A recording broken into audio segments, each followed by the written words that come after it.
જય શ્રી સ્વામિનારાયણ વિદ્યાર્થી મિત્રો, આજે ધોરણ 10 સામાજિક વિજ્ઞાનની અંદર આપણે પાઠ 1 ભારતનો વારસો એનો આજે અભ્યાસ કરીશું.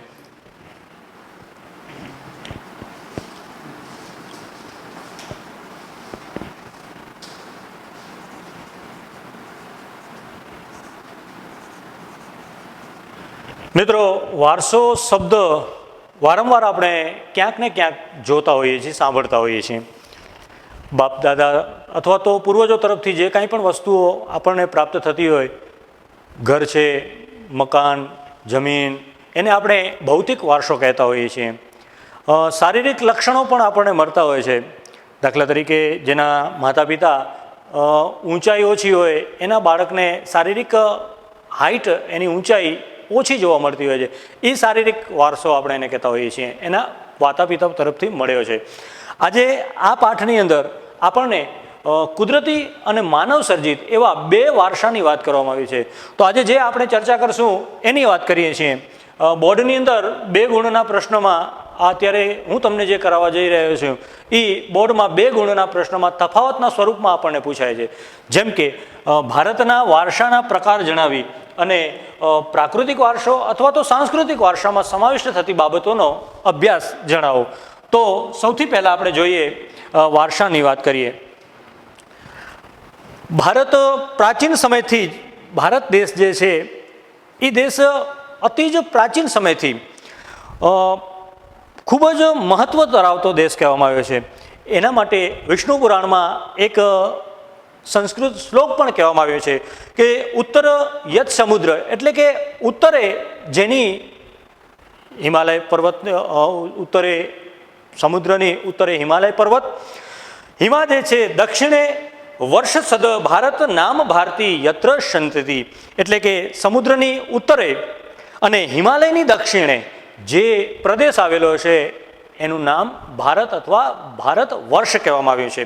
હવે ભારતના સ્થાન અને એના વિસ્તારની વાત કરીએ તો ધોરણ 9ની અંદર આપણે અભ્યાસ કરી ગયા છીએ કે ભારત દેશનું સ્થાન 2 ઉત્તર ગોળાર્ધ અને દક્ષિણ ગોળાર્ધ, પૃથ્વીના ગોળાને 2 ભાગની અંદર વિભાજિત કરીએ તો ઉત્તર ગોળાર્ધની અંદર પૂર્વ બાજુએ દક્ષિણમાં ભારતનું સ્થાન આવેલું છે. આવી રીતે આપણે જોઈએ તો ભારતનું સ્થાન આ 2 ગોળાર્ધ, ઉત્તર ગોળાર્ધ, દક્ષિણ ગોળાર્ધ, આપણે 4 ભાગ પાડીએ, પૂર્વ, પશ્ચિમ, તો ભારતનું સ્થાન અહીંયા છે 0 પોઈન્ટ, એટલે કે 8થી લઈ અને ભારતનું સ્થાન કહેવામાં આવ્યું છે. આ ભારતનું સ્થાન અને વિસ્તારની આપણે વાત કરી. ત્યારબાદ ભારતનો વારસો જે છે એ વૈવિધ્યસભર વારસો છે. ભારતની અંદર અનેક પ્રજાતિઓ આવી, અનેક જાતિ, ધર્મ, અનેક પ્રજાઓ ભારતની અંદર આવી વસવાટ કર્યો. કોઈક લૂંટફાટ કરી ગયા, કોઈ કાયમી વસવાટ કરી અને અહીંયા જ રહી ગયા. એનો આપણે અભ્યાસ કરીશું.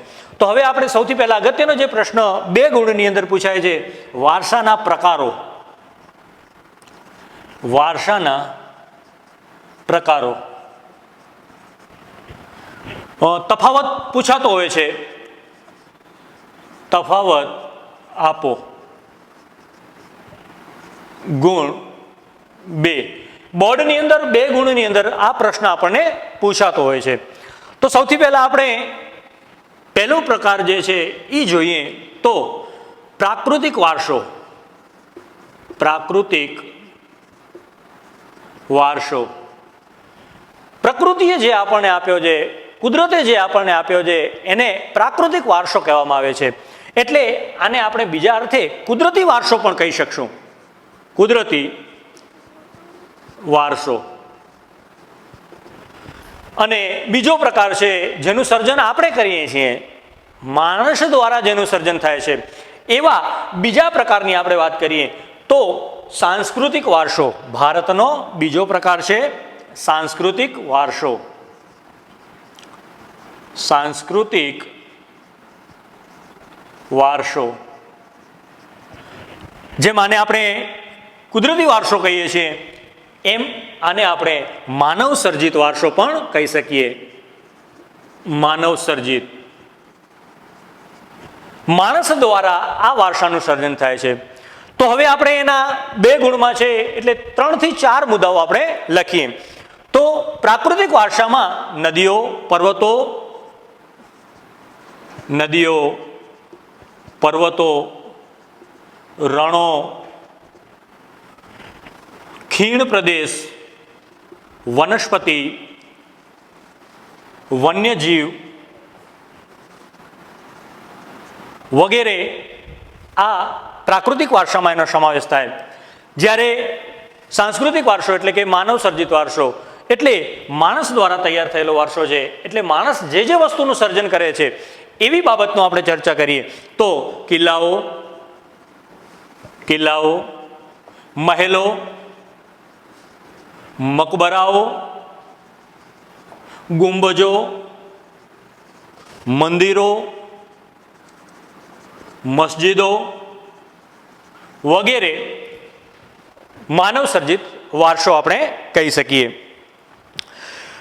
આ વારસાનું સર્જન આપણે કરી શકતા નથી, આનું સર્જન આપણે કરી શકીએ છીએ. આપણે કલા, કૌશલ્ય, બુદ્ધિ, ચાતુર્ય વગેરેથી આપણે એનું સર્જન કરીએ છીએ. પ્રાગ ઐતિહાસિક સમયથી જ આ વારસાની જ્યારે આપણે વાત કરવા જઈએ તો પ્રાગ ઐતિહાસિક સમયથી જ વિશ્વની પ્રજાઓએ સાંસ્કૃતિક વારસાને બધી જ બાબતોની વિશ્વને ભેટ આપી છે. દાખલા તરીકે શિલ્પ અને સ્થાપત્ય. સાંસ્કૃતિક વારસાની વાત કરીએ તો શિલ્પ અને સ્થાપત્ય જે છે એનું સર્જન આપણે કર્યું છે. આજે એના આપણે આગળ ઉદાહરણો જોશું. મોહેંજો-દડોનું દ્રષ્ટાંત પણ આપણે અહીંયા આપવામાં આવ્યું છે. તો સૌથી પહેલાં આપણે પ્રાકૃતિક વારસાની અંદર વાત કરીએ તો જે કાંઈ પણ વસ્તુનો સમાવેશ થાય છે એમાં ભૂમિ દ્રશ્યોની વાત કરીએ. પહેલો મુદ્દો એનો ભૂમિ દ્રશ્ય.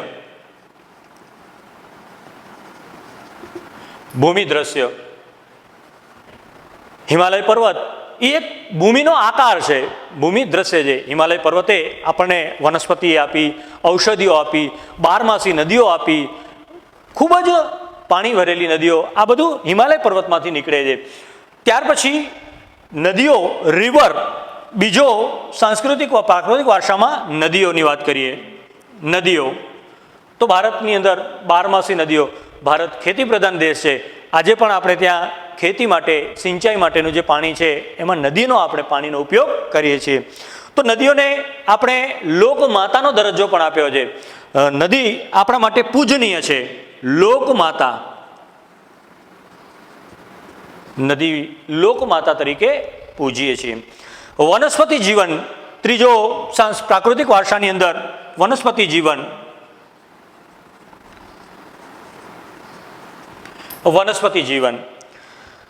ભારતની પ્રજા આદિ સમયથી જ વનસ્પતિ પૂજનીય, આપણા માટે વનસ્પતિ પૂજનીય છે. આપણા ગ્રંથોની અંદર વડ અને પીપળો, તુલસી આ બધી વનસ્પતિની પૂજાનું મહત્વ બતાવવામાં આવ્યું છે. એટલે આપણા જીવનમાં વનસ્પતિનું પણ મહત્વ ખૂબ જ રહેલું છે. ઔષધીય તરીકે પણ કેટલીક વનસ્પતિઓ, ચરક સંહિતામાં 2000 પ્રકારની વનસ્પતિનું વર્ણન કરવામાં આવ્યું છે. જે આપણા દવા તરીકે, જે આપણી આયુર્વેદિક સારવાર માટે જે વનસ્પતિનો આપણે ઉપયોગ કરીએ છીએ. તો વનસ્પતિ પણ આપણી ભેટ છે, કુદરતી વારસાની ભેટ છે. ત્યાર પછી વન્યજીવન, જેને વાઇલ્ડ લાઈફ કહીએ છીએ. ચોથો વન્યજીવન. પ્રાણીઓ, પશુ, પક્ષી, વન્ય પ્રજાતિ જે છે એ આપણા વારસાની એક કુદરતી ભેટ છે. એનું સર્જન આપણે કરી શકતા નથી. પ્રાચીન સમયથી જ ભારત દેશ પ્રકૃતિ અને એની પૂજા કરતો આવ્યો છે. ભારતની અંદર વિવિધ પ્રકારના વાઘ, સિંહ, હાથી, ગેંડા આવા પ્રાણીઓ ભારતની અંદર જોવા મળે છે. જળચર પ્રાણીઓ, મગર હોય કે બીજા કાચબા, આ બધું પણ આપણને જળચર પ્રાણીઓ પણ જોવા મળે છે. તો વન્યજીવો પણ પ્રાકૃતિક વારસાની દેન છે. ત્યાર પછી સાંસ્કૃતિક વારસાની આપણે વાત કરીએ, માનવ સર્જિત વારસો. તો ભારતે લગભગ 5000 વર્ષ પ્રાચીન જે કાંઈ પણ ખોદકામ કરતાં આપણને મળી આવ્યું છે, શિલ્પોના જે નમૂનાઓ મળી આવ્યા છે એની આપણે વાત કરીએ તો મોહેંજો-દડોના જે શિલ્પ મળ્યા છે એમાં જે દાઢીવાળા પુરુષનું ચિત્ર જે આપણને મળ્યું છે એની આપણને વાત કરવામાં આવી છે. સાંસ્કૃતિક વારસા પ્રત્યે આપણે સ્વાભિમાન, આપણને અભિમાન થાય કે દેશ અને દુનિયાના લોકો આપણા આ સાંસ્કૃતિક વારસાનું જેનું સર્જન આપણે કર્યું છે, કિલ્લાઓ, મકબલાઓ, દુનિયાની અંદરથી કેટલીય પ્રજાઓ આજે તાજમહેલ જોવા માટે ભારત આવે છે, લાલ કિલ્લો જોવા માટે આવે છે, મહાબલીપુરમના દક્ષિણના મંદિરો જોવા માટે આવે છે, એની કોતરણી જોઈ, ગૌપુરમોના ગુંબજો જોઈ અને કલા રસિકો મંત્રમુગ્ધ થઈ જાય છે એમ કહેવામાં આવ્યું છે. તો એ આપણી એક ખાસ બાબત સાંસ્કૃતિક વારસાની કહેવામાં આવી છે.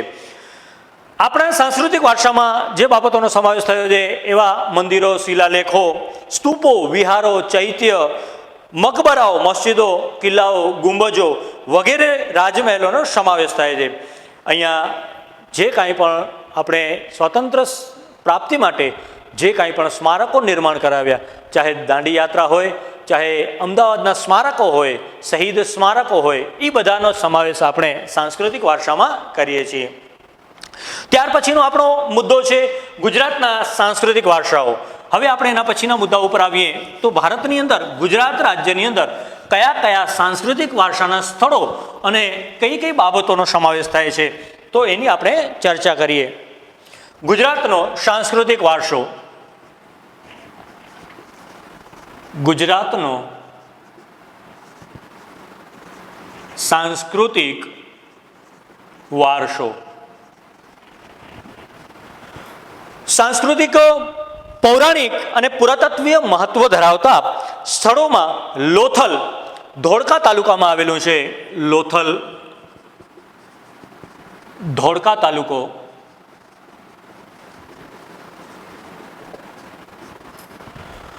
ત્યારબાદ લીંબડી તાલુકાની અંદર રંગપુર, સુરેન્દ્રનગર જિલ્લો, ધોળાવીરા કચ્છ જિલ્લાની અંદર, ખડીરબેટ જ્યાં આવેલું છે, ભચાઉ તાલુકાની અંદર ધોળાવીરા જે છે એ ધોળાવીરા પણ પ્રાચીન ઐતિહાસિક સ્મારક આપણે કહી શકીએ. ધોળાવીરાની અંદરથી આખે આખું નગર મળી આવ્યું છે. રોજડી અને શ્રીનાથજી રાજકોટ જિલ્લા વગેરે મુખ્ય સ્થળો કહેવામાં આવ્યા છે. વડનગર, કીર્તિ તોરણો જેની સમાવેશ આપણે કરીએ છીએ. વડનગરના કીર્તિ તોરણો.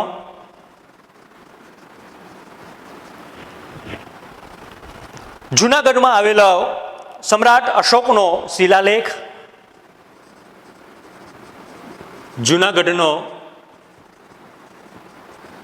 અશોકનો શિલાલેખ. ત્યારબાદ મોઢેરાનું સૂર્ય મંદિર જે સૂર્ય ભગવાનને સમર્પિત છે. મોઢેરાનું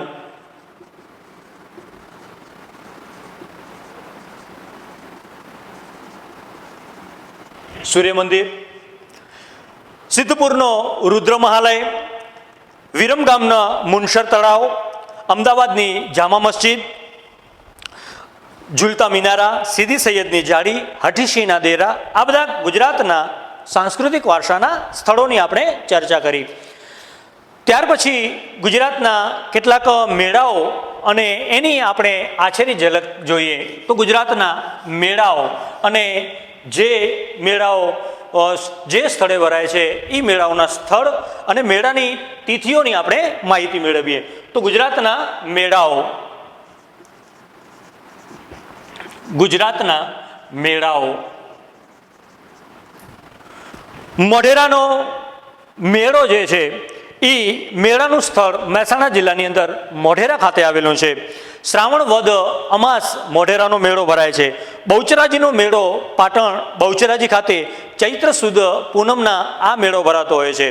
શામળાજીનો કાળિયા ઠાકરનો મેળો જે શામળાજી અરવલ્લી જિલ્લાની અંદર આવેલો છે અને કારતક સુદ 11થી અમાસ દરમિયાન 11થી લઈ અને અમાસ સુધી આ મેળાઓ ભરાતા હોય છે.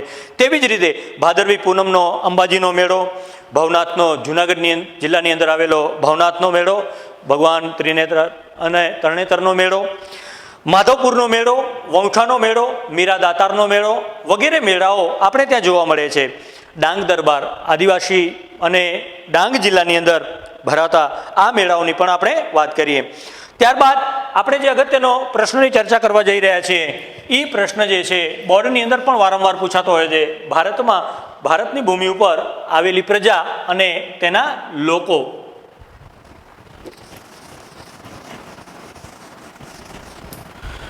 ભારત ભૂમિ અને તેના લોકો. ભારત ભૂમિ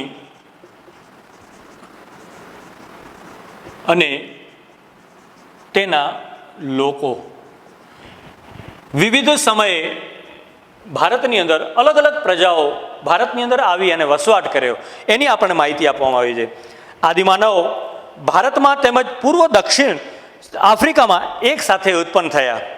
ભારતના ભાતીગળ વારસાને અને સમૃદ્ધિને આકર્ષવાના કારણે અનેક વિદેશી પ્રજાઓ ભારતની અંદર ધાડે ધાડાઓ ઉતરી આવ્યા, જેની આપણે આગળ અભ્યાસ કરીશું.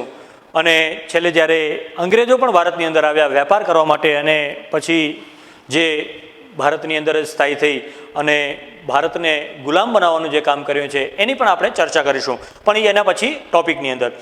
ભારતમાં દ્રવિડ પ્રજાની ગણના પ્રાચીન પ્રજા તરીકે થતી હતી.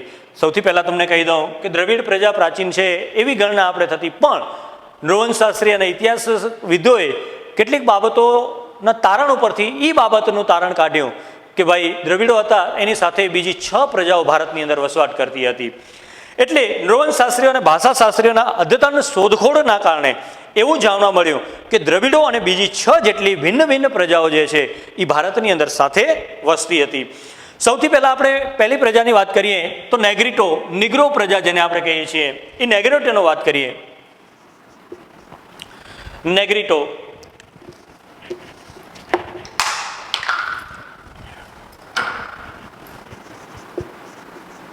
નેગ્રીટો જેને આપણે હબસી પ્રજા પણ કહી શકીએ. હબસી પ્રજા નિગ્રો જાતિના જે લોકો છે તે નેગ્રીટો પ્રાચીન ભારતના નિવાસી છે. કેટલાક ઇતિહાસકારોનું માનવું છે કે નેગ્રીટો જે છે એ આફ્રિકાની અંદરથી બલુચિસ્તાનના રસ્તેથી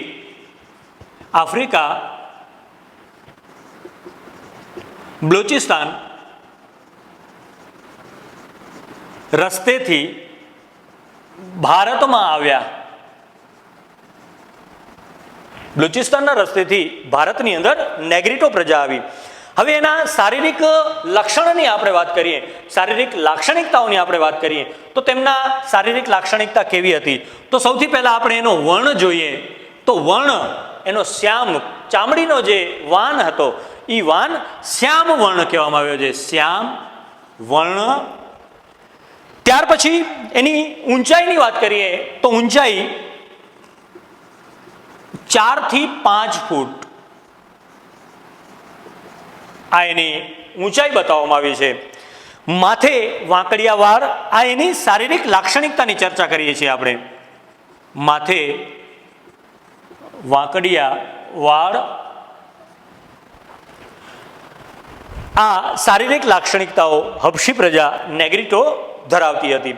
ત્યાર પછી બીજી પ્રજાની આપણે વાત કરીએ, ઓસ્ટ્રેલોઇડ પ્રજા જેને આર્ય નિષાદ કહેતા હતા, એવી પ્રજાની આપણે ચર્ચા કરીએ. ઓસ્ટ્રેલોઇડ પ્રજાનો પરિચય.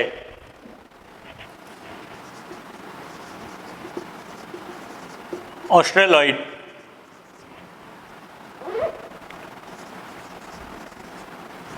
જેના માટે આર્યોએ નિષાદ શબ્દ પ્રયોજ્યો છે.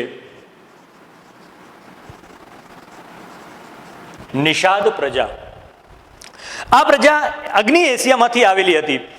તેનો પણ શારીરિક રંગ જે છે, શારીરિક લાક્ષણિકતા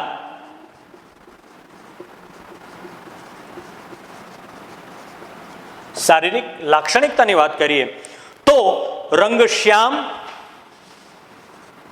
રંગે શ્યામ, શ્યામ વર્ણ, લાંબુ અને પહોળું માથું, લાંબુ અને પહોળું માથું, ચપટું નાક, ટૂંકું કદ, ચપટું નાક, આ એની શારીરિક લાક્ષણિકતાઓ છે.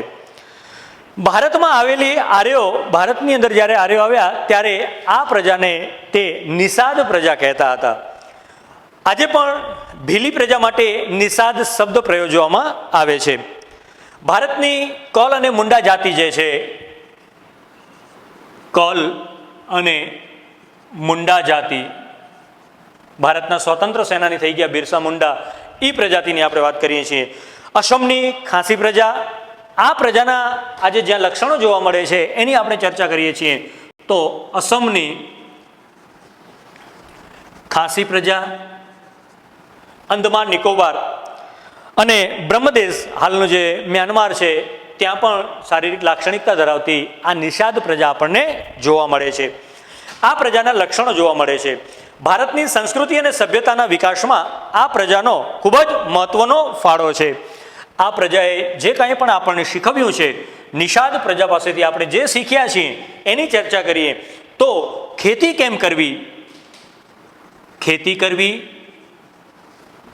આ પ્રજાએ આપણને શીખવાડ્યું છે. સુતરાઉ કાપડનું વણાટકામ કરવું, સુતરાઉ કાપડનું વણાટકામ. ત્યારબાદ કેટલીક ધાર્મિક માન્યતાઓ જે છે આ પ્રજાએ આપણને આપી છે. બોર્ડની અંદર અગત્યનો જે પ્રશ્ન પૂછાય છે, ત્રીજી પ્રજાની આપણે જે ચર્ચા કરવા જઈ રહ્યા છીએ એ ત્રીજી પ્રજા છે દ્રવિડ લોકો. 2 ગુણની અંદર પૂછાય છે કે દ્રવિડ પ્રજાનો પરિચય આપો.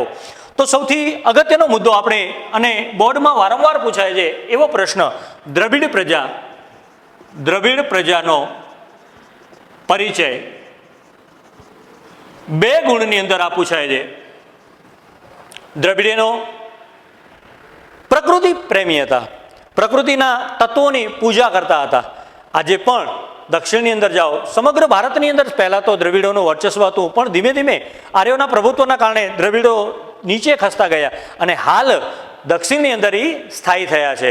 જે દક્ષિણની અંદર તમિલ, તેલુગુ, કન્નડ અને મલયાલમ જે 4 ભાષા છે, સૌથી પ્રાચીન ભાષા તરીકે દ્રવિડિયન ભાષા તરીકે આપણે તમિલ ભાષાનો અભ્યાસ કરીએ છીએ. તો દ્રવિડ લોકો મૂળ ભારતના વતની હતા, મૂળ ભારતના વતની દ્રવિડ લોકોને માનવામાં આવે છે. આજે પ્રાચીન જે ઇતિહાસ માટેના જે મોહેંજો દડો જેની આપણે ગણના કરીએ છીએ, એ મોહેંજો દડોના સર્જક આ દ્રવિડોને કહેવામાં આવે છે. મોહેંજો દડોના સર્જક આ પ્રજાને ગણવામાં આવે છે. ઉત્તરમાં આ પાષાણ યુગની સંસ્કૃતિના સીધા વારસદારો દ્રવિડ લોકોને કહેવામાં આવ્યા છે. ઉત્તરમાંથી આવેલી કેટલીક વિવિધ પ્રજાઓ અને તેની ભાષા અને સાંસ્કૃતિક લક્ષણો આજે પણ એમની અંદર ટકી રહ્યા છે. આ લોકો દ્રવિડ કહેવાયા. દ્રવિડોએ માતૃરૂપે દેવી અને પિતા રૂપે પરમાત્માનો ખ્યાલ આપણને આપ્યો છે. માતૃરૂપે દેવી અને પિતા રૂપે પરમાત્મા ખ્યાલ દ્રવિડ લોકોની દેન છે. એટલે જ આપણે ત્યાં શિવ અને પાર્વતીનો ખ્યાલ આના ઉપરથી આવ્યો છે. શિવ અને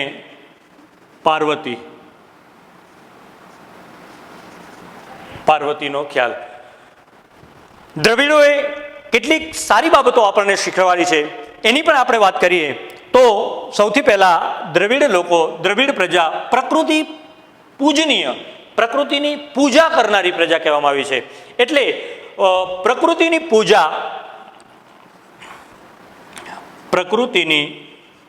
પૂજા જેમાં જે વસ્તુઓનો પૂજા માટે ઉપયોગ કરતા એવા ધૂપ,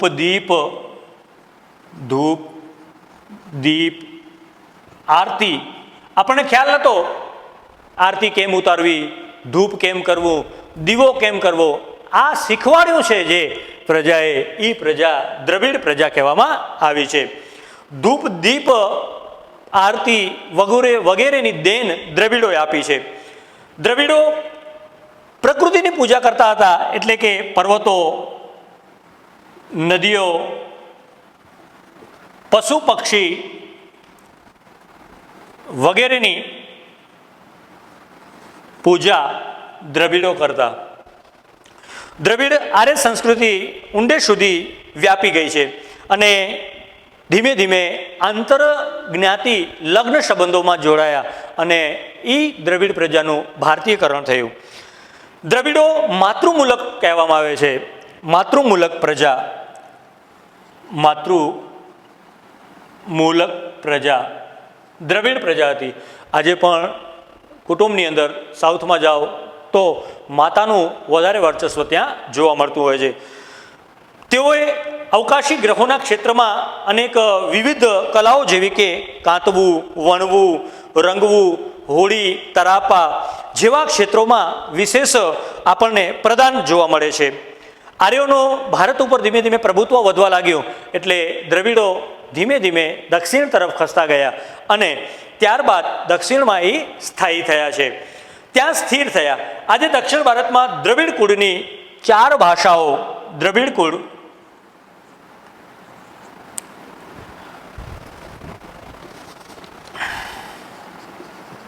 દ્રવિડ કુળની ભાષા, સૌથી પ્રાચીન ભાષા જેનો સમાવેશ તમિલ ભાષામાં આપણે કરીએ છીએ, તમિલ.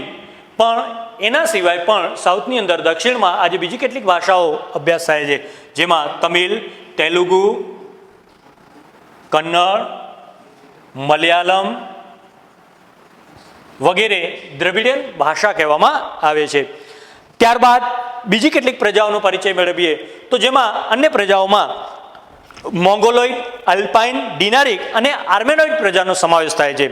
એમાં મોંગોલોઇડ પ્રજા જે છે એની આપણે વાત કરીએ તો મોંગોલોઇડ પ્રજા ઉત્તર પશ્ચિમ ચીનમાંથી તિબેટના રસ્તે ભારતની અંદર આવી. ઉત્તર પશ્ચિમ મોંગોલોઇડ ઉત્તર પશ્ચિમ ચીન અને તિબેટના રસ્તે ભારતમાં પ્રવેશી. આ પ્રજા ચીનમાંથી તિબેટમાં થઈ અને ભારતમાં આવી હતી. તેમણે ઉત્તરની અંદર આસામ, સિક્કિમ, ભૂતાન, પૂર્વ બંગાળ વગેરેમાં વસવાટ કર્યો અને સમય જતાં આ પ્રજાનું પણ ભારતીયકરણ થઈ ગયું. આ પ્રજાનો શારીરિક લાક્ષણિક આપણે લક્ષણોની વાત કરીએ તો એ લોકોનો વર્ણ પીળો, શારીરિક લાક્ષણિકતામાં વર્ણ પીળો, ચામડીનો જે વાન છે એ પીળો બતાવવામાં આવ્યો છે. ચહેરો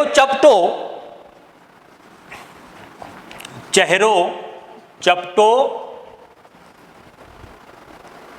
ઉપસેલા ગાલ આ એની શારીરિક લાક્ષણિકતાઓ છે.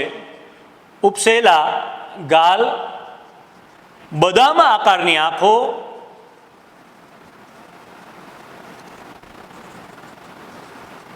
આ પ્રજાની શારીરિક લાક્ષણિકતાઓ છે.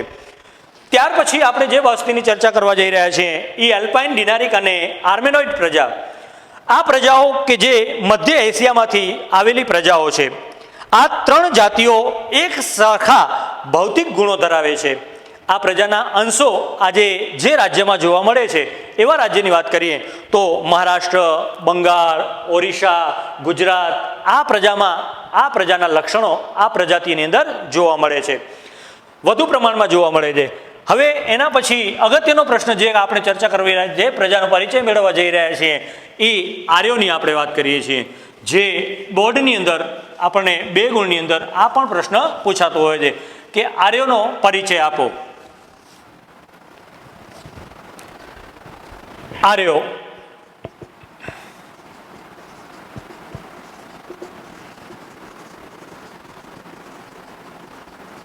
બે ગુણની અંદર આ પ્રશ્નની ચર્ચા આપણે કરીશું. ભારતની આર્ય સભ્યતાના નિર્માતાઓ નોર્ડિક લોકો હતા. પ્રાચીન કાળમાં હિન્દુઓ આર્ય કહેવાતા. આજે પણ તમે કેટલીક સિરિયલો ટીવીની અંદર જોતા હશો તો આ શબ્દ આપણા કાન સુધી અથડાતો હોય છે. ચાણક્ય છે, મહાભારત છે, રામાયણ છે, એમાં આર્ય શબ્દનો વારંવાર ઉપયોગ આપણે કરતા હોઈએ છીએ. તો પ્રાચીન પ્રજામાં હિન્દુઓને આર્ય તરીકે ઓળખવામાં આવતા હતા. તેમની મુખ્ય વસ્તી જે પ્રદેશમાં હતી એ પ્રદેશને આર્યાવર્ત એવું નામ આપવામાં આવ્યું છે. સમય જતાં સૌપ્રથમ આર્ય વસ્તી ભારતના વાયવ્ય, અત્યારે જે પાકિસ્તાન દેશ છે એ માર્ગેથી વાયવ્ય ભારતની અંદર હતી, જ્યાં 7 નદીઓનો પ્રદેશ કહેવામાં આવે છે, જેને આપણે સપ્ત સિંધુના નામે ઓળખાવીએ છીએ. તેવા પ્રદેશની અંદર સપ્ત સિંધુ નામના પ્રદેશમાં વસવાટ કરતી હતી. એ લોકો જ્યાં સુધી એમનો વિસ્તાર હતો ત્યાં સુધી આપણે વાત કરીએ તો આ પ્રજા પૂર્વમાં મિથિલા સુધી પૂર્વમાં બિહાર મિથિલા એટલે કે બિહાર સુધી, અત્યારનું હાલનું જે બિહાર છે ત્યાં સુધી, મિથિલા સુધી અને દક્ષિણની અંદર વિંધ્યાચલ પર્વત સુધી આ પ્રજા વસવાટ કરતી હતી. આને સમકાલીન પ્રજાઓ કરતાં વધુ વિકસિત પ્રજા આર્યોને કહેવામાં આવી છે. આર્ય ભરત રાજા કે ભરત જાતિના નામ ઉપરથી આ વિશાળ પ્રદેશને ભરતભૂમિ, ભરતખંડ કે ભારત વર્ષ એમ નામ આપવામાં આવ્યું છે. આર્યો પ્રકૃતિ પ્રેમી હતા, પ્રકૃતિની પૂજા કરતા હતા. તેઓ વૃક્ષો, પર્વતો, નદીઓ, ઝરણાઓ વગેરેની પૂજા કરતા હતા. આજે પણ કેટલાક દેવી દેવતાઓના વાહનો તરીકે આપણે પશુ અને પક્ષીઓને જોઈએ છીએ. મોર છે, ત્યારબાદ સિંહ છે, વાઘ છે, એ દેવી દેવતાઓના વાહન તરીકે આપણે એમને સ્વીકાર્યા છે અને આપણે એની પૂજા કહીએ છીએ. બળદ છે, પોઠીઓ શિવના વાહન તરીકે આપણે એને પૂજીએ છીએ. વગેરેની પૂજા અને આરાધના કરતા હતા. તેમણે દરેકની સ્તુતિઓ, જેને ઋચા કહેવામાં આવે છે, ઋગ્વેદની અંદર આર્યોએ 1008 જેટલી ઋચાઓ જે છે એ એક ઋચાઓનું વર્ણન કર્યું છે. ઋચાઓની રચના કરી હતી. સમય જતાં વેદ પઠન પ્રચલિત બન્યું. સમયાંતરે તેમાંથી ધાર્મિક વિધિઓ શરૂ થઈ અને પછી યજ્ઞ, યાજ્ઞાદિ જે છે હોમ હવનની ક્રિયા એનાથી શરૂઆત થઈ. ભારતમાં આવેલી વિવિધ પ્રજાઓની સંસ્કૃતિઓના વિશિષ્ટ તત્વો અપનાવી લઈ અને એક સમન્વયકારી સંસ્કૃતિનું સર્જન થયું. સમય જતાં આ પ્રજાઓ જે છે એ પ્રજાઓનું ભારતીયકરણ કહેવામાં આવ્યું છે અને કેટલીક ધાર્મિક વિચારો, ભાષાઓ, વિચારસરણી આ પ્રજાઓએ સ્વીકારી લીધી અને ભારતીયકરણ એમનું થઈ ગયું હતું. હવે આપણો એક મુદ્દો રહી જાય છે, એ એના પછીના વિડીયોની અંદર આપણે જોશું, જેમાં ભારતના વારસાના જતન અને સંરક્ષણ માટે ઉપાયો એની આપણે ચર્ચા કરીશું. તો વિદ્યાર્થી મિત્રો, આજે જે આપણે અભ્યાસ કર્યો એનું તમે રિવિઝન કરી લેજો. એના પછીના વિડીયોમાં આપણે જતન અને સંરક્ષણના ઉપાયો જોઈશું. જય શ્રી સ્વામિનારાયણ.